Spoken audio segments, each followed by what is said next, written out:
de ser día festivo en muchas comunidades autónomas, hoy 2 de mayo es el Día Internacional contra el Acoso Escolar. Nos acompaña Cristina del Barrio, ella es catedrática de Psicología Evolutiva y de la Educación de la Universidad Autónoma de Madrid. Bienvenida, Cristina, ¿cómo estás? Muchas gracias, muy bien. Una de las primeras mujeres que empezó a hablar de acoso escolar en nuestro país. Hoy queremos abordar el acoso escolar desde otro punto de vista, Cristina. Hemos sentado en estos sillones muchas veces a víctimas del acoso escolar, a familiares del acoso escolar, a educadores, y nos planteamos una pregunta. ¿Se hace todo lo que se debería de hacer en los colegios para ayudar a las víctimas del acoso escolar? Bueno, primero quiero decir, una de las primeras, éramos mucha gente que en los años, sí, que en los años 90 se empezó a hacer en España pues un abordaje, primero desde la investigación y después desde la intervención y prevención. ¿Se hace todo? Bueno, hay centros que sí se lo toman en serio y hacen muchas cosas. La situación, el panorama ha cambiado mucho desde los años 90, pero es obvio que todavía sigue haciendo falta un abordaje más generalizado en distintos lugares, en distintos tipos de centros a lo largo de nuestro país y en general en el mundo. Hay muchos temas todavía por desarrollar, tanto en la investigación como también en la intervención y sobre todo en la prevención. En la prevención. Hablamos también de cómo el acoso escolar se da de manera distinta en distintos tipos de colegios, en la educación concertada, en la privada, en la educación pública. Vemos perfiles distintos de acosadores y de acosados. Y luego también tú incides en dos puntos importantes, y es que es importante prevenir e intervenir. Esas dos palabras para ti son claves. ¿De qué depende de que la gente no esté formada ni para prevenir ni para intervenir? ¿Dónde está el problema ahí, Cristina? Bueno, no solamente es mi conclusión, no diría mi opinión, sino mi conclusión a partir de los datos empíricos, a partir de los estudios, sino es compartida. Hace falta mucho más esfuerzo en la formación inicial del profesorado. Muchas veces no se sabe qué hacer, muchas veces se tiene un concepto de lo que ocurre que no es el mismo en el profesorado, en el equipo directivo, en las familias, en la persona que lo está sufriendo, en los chavales o chavalas que lo están perpetrando. Hace falta una formación mucho más profunda. Una formación previa. La formación inicial del profesorado. Del profesorado, o sea que partimos de que se llega a los colegios sin estar formado. Desde este punto de vista. En general, en relaciones interpersonales, en gestión de los conflictos. ¿Y eso hace que se llegue tarde, Cristina, cuando hay un caso de acoso escolar en las aulas? Bueno, es cierto que una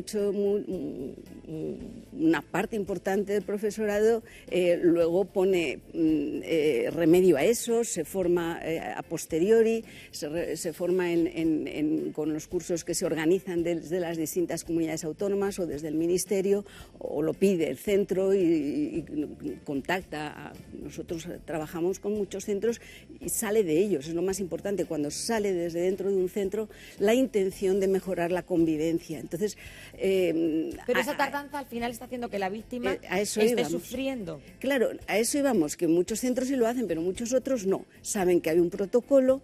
¿Y eso varía mucho en la enseñanza concertada, privada y pública? Sí, porque en la enseñanza privada y concertada no siempre sus concepciones de las relaciones de la inclusión es la misma.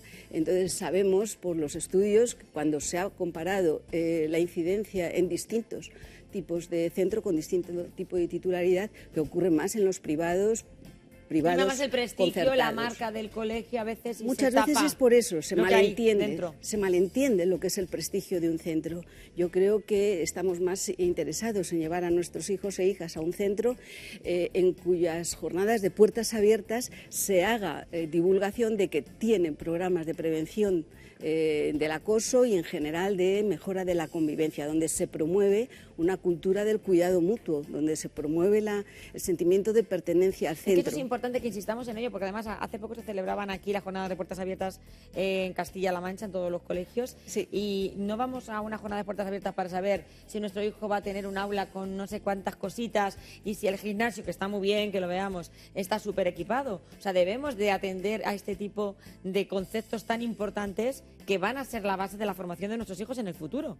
Exactamente, pero mucha parte de lo que nuestros hijos e hijas han construido sobre su identidad en relación con los iguales, una parte tiene que ver con lo que beben, lo que han construido a partir de su experiencia dentro de casa. No es lo único, y cada vez que van creciendo, pues la importancia de otros agentes de socialización es obvia, y cómo ellos vayan mirando cuál es lo que importa en un grupo, si ser popular a costa de cualquier cosa o no. Es importante estar en un grupo, pero no todo vale. No todo vale. Todo y ahí eso, están también las familias implicadas, que por tú, supuesto. Además, insistes en ese tema. Hoy, 2 de mayo, queremos un poco poner sobre la mesa todas las personas que influyen y que intervienen en ese acoso escolar, en ese bullying, que sí que se reconoce socialmente, pero que todavía tiene muchas estrías, sí. Y graves estrías, porque al final nos encontramos con Cristina con que muchos de esos alumnos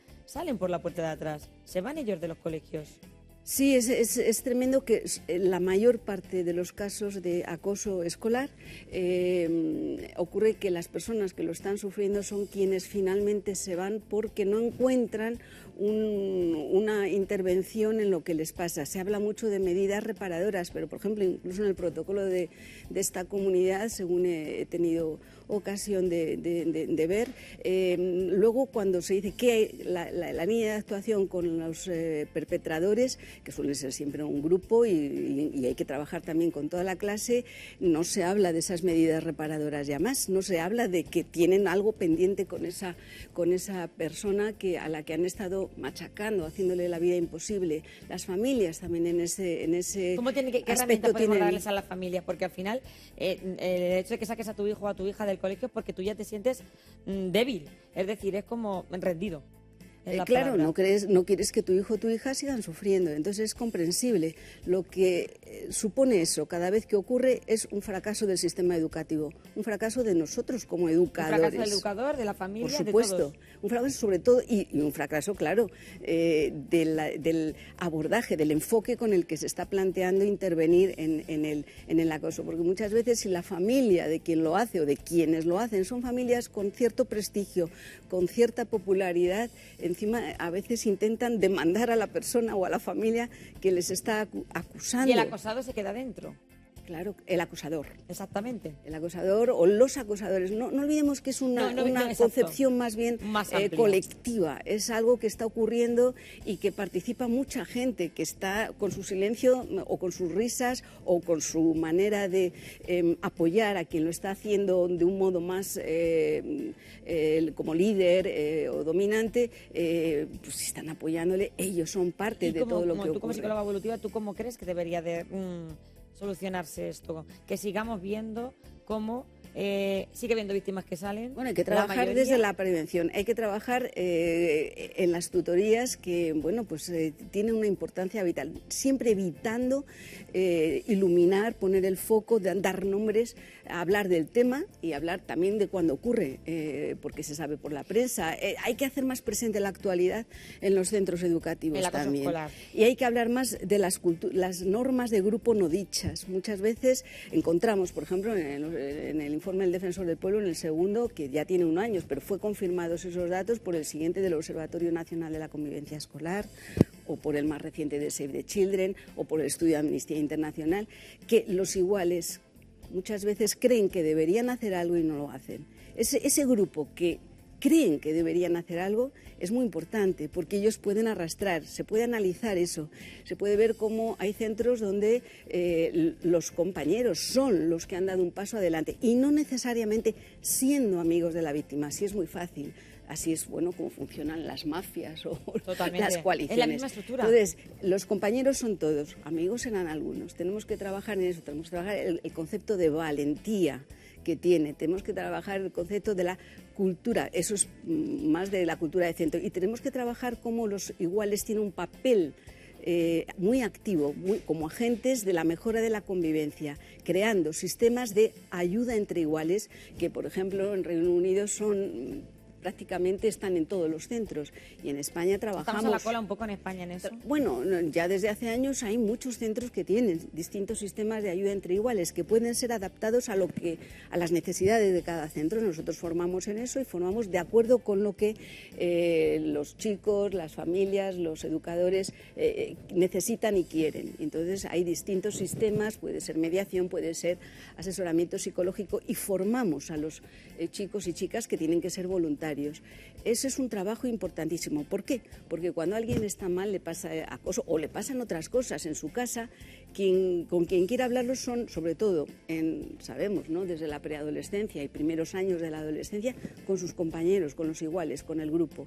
Entonces, ese referente tiene que ser también el referente a la hora de apoyar. Si son los interlocutores, son también los interlocutores a la hora de la intervención. Para eso, ¿qué tenemos que hacer? Prevenir eso y crear. El que ya exista un sistema, una estructura de este tipo, ya habla de que el centro se lo toma en serio, ya habla de que si alguien tiene un problema va a tener un alivio al poder hablar con alguien que es de su edad o de unos años más. Tú puedes elegir. Tienen que ser voluntarios, no tienen que ser elegidos por el profesorado. Y no importa que hayan sido chavales, que esto se entiende en las formaciones, tal como nosotros trabajamos, siguiendo el sistema de Cowie y Wallace, que es el dominante en Reino Unido, y han venido aquí a formarnos y a formar a compañeros de institutos también y de la universidad.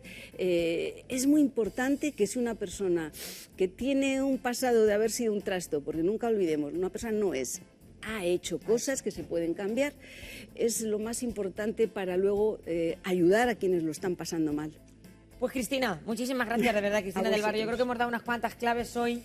2 de mayo, Día Internacional contra el Acoso Escolar. Vamos a copiar esos modelos que están funcionando y sobre todo vamos a formar a los profesores para evitar al máximo y que el que salga sea el acosador, que no sea el acosado, el que siga saliendo de los colegios. Que no salga nadie, que sigan ahí, que se trabaje. El proceso educativo como tiene que estar. Eso. Catedrática de Psicología Evolutiva y de la Educación de la Universidad Autónoma de Madrid. Un placer tenerte en el programa. Muchísimas gracias. Continuamos, que ahora viene la música.